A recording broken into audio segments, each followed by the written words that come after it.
Henry's eyes opened to the sound of his beeping alarm. He sat up slowly, turned to the time, and sunk. It was another day of work. He begrudgingly rose to his feet to get ready. As he got dressed, he stared at his dusty diploma and sighed. His tie hung crooked and the knot was misshapen. He grabbed a piece of toast and headed out the door, already knowing he would somehow be late. As he sat in bumper-to-bumper traffic, he could already imagine how his boss would react. He would surely say, "Why are you late? Do you even want this job? Or, do you know being late shows a lack of initiative?" As Henry pulled into the parking lot 15 minutes late, he stared into his rearview mirror, wondering why he even came. When Henry entered, his boss just looked disappointed and shook his head. Henry's heart sank lower than he thought it could, and clocked in. He went to sit down to do his work when the HR rep pulled him aside, tugging on his tie. "Can you bring this over to reception?" she politely demanded while extending a stack of papers out to him. He looked vacantly at her, then at the papers, and shifted as if to grab them. She thrust the papers into his hands. "She needs them soon, so could you do that now?" the HR rep said as she jogged back to her office. Realizing that he couldn't get out of it, Henry shuffled over to reception to deliver the papers. As Henry approached the reception desk, he saw the receptionist bent over the printer. "Oh, you got the instructions I asked for?" she muttered while preoccupied. She took the papers from him and examined them for a moment with a puzzled look. Henry looked at the task she had ahead, sighed, and asked, "Do you need any help?"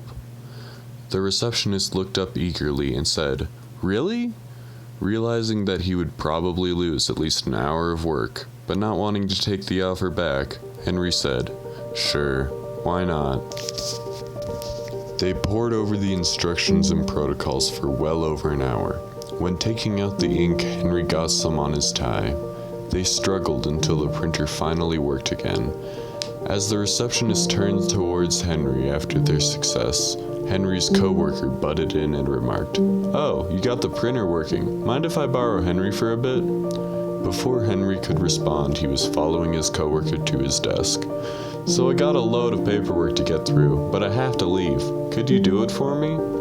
As Henry was preparing to respond, the coworker said, "I knew I could count on you," and walked out.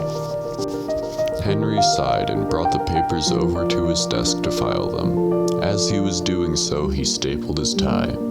When he finally finished his coworker's paperwork, his boss entered his vision. He withheld Henry's entire afternoon to make up all the work he didn't do. Unpaid overtime. Again. Henry made it back to his rent-controlled apartment mere hours before he would have to get up and go back.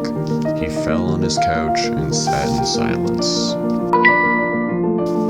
He got a text. "Hey, this is Rebecca, the receptionist. I got your number from Sasha in HR. I never got the chance to thank you for helping me out earlier. I really appreciate you taking the time out of your busy day just to help me out. Thank you so much. See you tomorrow." As Henry set the phone down, a tear rolled down his face, and his lips formed their first genuine smile in months. He sat up and straightened his tie.